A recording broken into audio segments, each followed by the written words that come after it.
बहुत सारे लोगों को ये कन्फ्यूजन होता है कि टीयर 1 कंट्री को टारगेट करें या फिर टीयर 3 या फिर टीयर 2। देखो मैं आपको इस वीडियो में एक्सप्लेन कर दूंगा कि क्यों हर कोई टीयर 1 कंट्री को टारगेट करना चाहता है, क्यों कोई टीयर 2 टीयर 3 कंट्री को टारगेट नहीं करना चाहता। एक्चुअल में सबसे बड़ा रीजन क्या है, एडमोब रेवेन्यू पे कितना इंपैक्ट पड़ता है, सारी चीज़ इस वीडियो में क्लियर करने वाला हूँ। सो वीडियो को लास्ट तक देखना। वीडियो ज़्यादा लंबा लगता है तो 1:5 पे करके देख लेना, जिससे आपको बेटर एक्सपीरियंस फील होगा और आप लोग वीडियो को भी पूरा वॉच कर लोगे। तो वीडियो को लास्ट तक देखोगे तो बहुत कुछ सीखोगे, बहुत कुछ समझोगे। और अगर आप लोग एंड्रॉइड ऐप के फील्ड में नए हो, अगर आपको कुछ भी समझ नहीं आ रहा है तो बहुत ज़्यादा हेल्प होने वाली है आप चीज़ को क्लियर करने में, इस चीज़ को समझने में। तो मैं आगे बढ़ने से पहले आपसे बताना चाहता हूँ कि अगर आप लोग भी ऐसी और भी अमेजिंग वीडियोस को देखना चाहते हो तो मेरे चैनल को सब्सक्राइब कर सकते हो, जो फ्री ऑफ कॉस्ट है, क्योंकि यहाँ पे मैं रेगुलर बेसिस पे वीडियो डालता रहता हूँ, जैसे कि एडमोब अर्निंग, ऐप आइडियाज़ और ऐप ग्रोथ के ऊपर वीडियो डालता रहता हूँ। तो आपके लिए बहुत काम की होंगी ये सारी वीडियोज़। अगर आप लोग एडमोब में रेवेन्यू बनाना चाहते हो, अपने एंड्रॉइड ऐप को प्ले स्टोर पर लॉन्च करना चाहते हो, आपके पास एक सही रोड मैप नहीं है तो उसमें आपकी बहुत ज़्यादा हेल्प होने वाली है। तो इसलिए चैनल को सब्सक्राइब कर सकते हो, वीडियो को लाइक कर देना। अगर आप लोग की कोई भी क्वेरी है, कॉन्टैक्ट करना चाहते हो तो डिस्क्रिप्शन में आपको मेरा कॉन्टैक्ट नंबर मिल जाएगा और आप लोग हमारे व्हाट्सएप के ग्रुप में भी ज्वाइन हो सकते हो। तो यहाँ पे मैं आ चुका हूँ प्ले स्टोर पे और सबसे पहले तो मैं बात करूंगा टीयर 1 कंट्री की, उसके बाद बात करूंगा टीयर 2 टीयर 3 कंट्री में।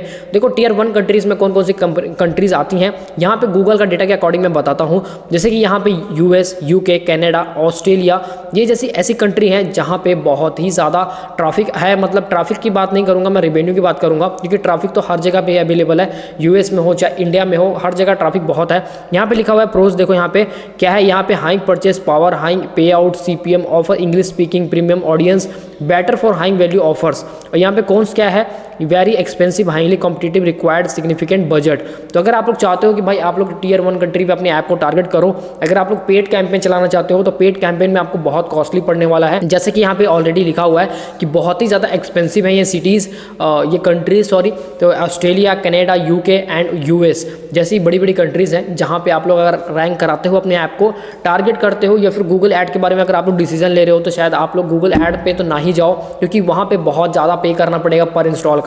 लेकिन अगर आप लोग ऑर्गेनिक ग्रोथ की बात करूँगा, अगर आप लोग ऑर्गेनिक जाना चाहोगे तो बहुत ही अच्छा खासा वहाँ पे आप लोगों को रेवेन्यू बनने वाला है। अगर आप लोग का समझ लो, मैं एग्जांपल देता हूँ, अगर आपके 100 डाउनलोड डेली के 100 डाउनलोड आते हैं, अगर 10 डाउनलोड भी आपके यूएसए के आते हैं और 90% ट्रैफिक मतलब आपका इंडिया से है या फिर टीयर 3 कंट्रीज़ में है, तो कोई दिक्कत नहीं है भाई, आपका वो 10% ही ट्रैफिक, बहुत ज़्यादा ट्रैफिक है जो आपके रेवेन्यू को बहुत ही ज़्यादा अप स्केल कर देगा।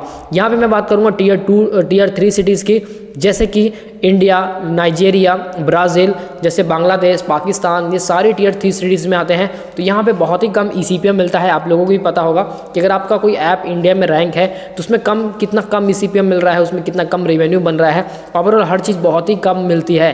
तो अगर आप लोग चाहते हो कि आपको ज़्यादा रेवेन्यू बने तो इस केस में आपको यही करना है कि टीयर 2 कंट्रीज़ को और टीयर 1 कंट्रीज़ को ही टारगेट करना है। अब टीयर 1 कंट्रीज़ कौन सी हैं ये नहीं पता आपको तो आप लोग डायरेक्ट गूगल कर सकते हो। जैसे कि एग्जाम्पल के लिए मैं यहाँ पे टाइप करता हूँ टीयर 1 कंट्रीज़, यहाँ पे जैसे मैं टाइप करूँगा टीयर 1 कंट्री लिस्ट, तो यहाँ पे आप लोग देख पाओगे। तो यहाँ पे टीयर 1 कंट्रीज लिस्ट है, जैसे कि टीयर 1 है यूके, कनाडा, जैसे यहाँ पे देख पाओगे USA, UK, Canada, Australia, Germany, Japan, France, Switzerland, Netherlands, Nordic, ये सारी टीयर 1 कंट्रीज़ है।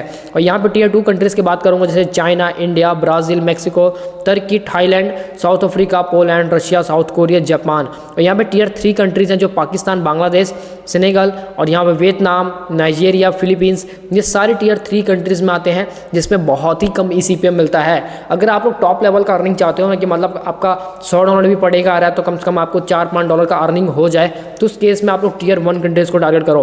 अब टीयर 1 कंट्रीज़ में कौन कौन से ऐप्स हैं जो ज़्यादा चल रहे हैं, तो जैसे कि मैं आपको कुछ एग्जाम्पल दे देता हूँ, इन एग्जाम्पल के थ्रू आप लोग समझ सकते हो कौन सी कंट्री में, आई मीन टीयर 1 कंट्रीज़ में किस तरीके के ऐप ज़्यादा चलते हैं। लाइक फाइनेंस कैटेगरी, जैसे कि फाइनेंस हो गया, या फिर हैबिट रिलेटेड हो गया, मेडिटेशन हो गया, ये सब जो EMI कैलकुलेटर, इस तरीके के जो ऐप्स हैं, या फिर अपना डेली एक्सपेंस ट्रैकर है, इन सारे जैसे ऐप्स हैं, ये जितने भी ऐप्स हैं ये सारे के सारे बहुत ही ज़्यादा हाई लेवल के ऐप्स हैं, जिनमें आप लोगों को रेवेन्यू तो ज़्यादा मिलता ही मिलता है, साथ ही में इनमें ECPM बहुत ज़्यादा मिलता है। अगर आप लोग टीयर 1 कंट्री में टारगेट करोगे ऐसे कैटेगरीज पे तो आप लोगों को बहुत ज़्यादा रेवेन्यू बनने वाला है। अगर आप लोग बहुत टाइम से एंड्रॉइड ऐप पे काम कर रहे हो बट आप लोग को ECPM बहुत ही ख़राब मिल रहा है, या फिर आप लोग ECPM को लेकर बहुत परेशान रहते हो कि मेरा ECPM नहीं बढ़ रहा है, मेरा अर्निंग नहीं हो रहा है, तो उस केस में मुझे क्या करना चाहिए। उस केस में अगर आप लोग चाहते हो कि आपका CPM अच्छा मिले, आपको अर्निंग अच्छा मिले, तो उस केस में आप लोग सिंपल सा यही स्ट्रैटेजी अप्लाई करो कि आप लोग कोई भी एंड्रॉयड ऐप बनाओ तो Tier 1 कंट्री को टारगेट करके ही बनाओ, ना कि Tier 2 और Tier 3 कंट्रीज़ को।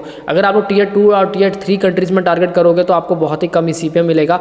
लेकिन Tier 1 कंट्री का सबसे बड़ा मेरे को यहाँ पे बेनिफिट यही लगता है कि अगर आप लोग वहाँ पे अपने ऐप को रैंक कराते हो तो वहाँ पे आप लोगों का जो CPM है, CPC है, वो सारा का सारा बहुत ही ज़्यादा इंक्रीज हो जाता है, जिसकी वजह से अगर आपके मतलब $10 भी, जैसे कि मैंने आपको बताया 10 डाउनलोड्स भी अगर USA के हैं और 90 डाउनलोड भी इंडिया के हैं, तो भी आपका वो 90 डाउनलोड के बराबर और सिर्फ 10 डाउनलोड है। जितना आपको रिवेन्यू 10 डाउनलोड के थ्रू आ जाएगा उतना आपको 90 डाउनलोड्स के थ्रू नहीं आने वाला है। तो ये चीज़ें बहुत आसान हो जाती हैं अगर आप लोग इसको समझोगे, इसको अप्लाई करोगे, प्रैक्टिकल करोगे। क्योंकि अभी के टाइम में लोग बस एप्लीकेशन बनाने में लगे हुए हैं कि भाई मुझे एप्लीकेशन बनाना है, मुझे एप्लीकेशन बनाना है, लेकिन उनके पास कोई भी एक राइट मतलब डायरेक्शन नहीं है कि मुझे कौन सा ऐप बनाना है और कौन सा ऐप नहीं बनाना है। कई बार होता क्या है कि कई बार हम लोग कोई भी ऐप बना देते हैं जल्दी जल्दी में, बट वो ग्रो ही नहीं हो पाता है। वो इसलिए नहीं ग्रो हो पाता है क्योंकि वहाँ पे काफ़ी सारे प्रॉब्लम्स हमें फेस करनी पड़ती हैं, जैसे कि वहाँ पे हमें ट्रैफिक नहीं मिलता है और उस कीवर्ड के ऊपर सर्च वॉल्यूम बहुत ख़राब है। आप लोगों ने सर्च किया ही नहीं, आप लोगों ने कभी उस पर कीवर्ड सर्च करी ही नहीं, आपने बस ऐप बनाया किसी का कहने पे, फिर देख के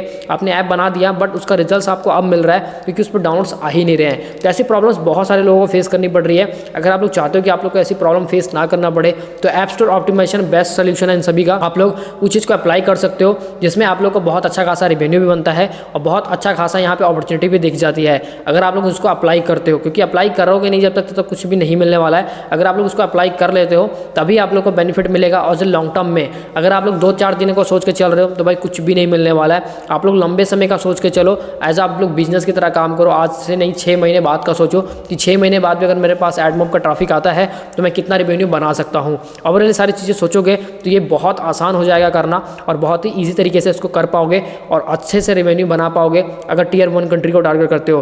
बाकी Tier 1 कंट्रीज़ के ऊपर कौन कौन से ऐप ज़्यादा चलते हैं इसके ऊपर डिटेल लिस्ट चाहिए तो कमेंट में जाओ, ज़्यादा से ज़्यादा कमेंट करो। अगर ज़्यादा से ज़्यादा कमेंट करते हो तो मैं इसके ऊपर एक डिटेल वीडियो बना दूंगा कि Tier 1 कंट्रीज़ में कौन कौन से ऐप लो कंपटीशन पे काम कर रहे हैं और कौन से ऐप ट्रेंडिंग पे चल रहे हैं। जिसके बाद आप लोगों के पास बहुत आसान हो जाएगा इस चीज़ को समझना और उस पर काम करना। उसके बाद आप लोग आसानी से उस ऐप के थ्रू काफ़ी ज़्यादा रिवेन्यू बना पाओगे और रैंक कराकर प्ले स्टोर पर अच्छे खासे डाउनलोड को भी और एक्टिव यूज़र बना पाओगे।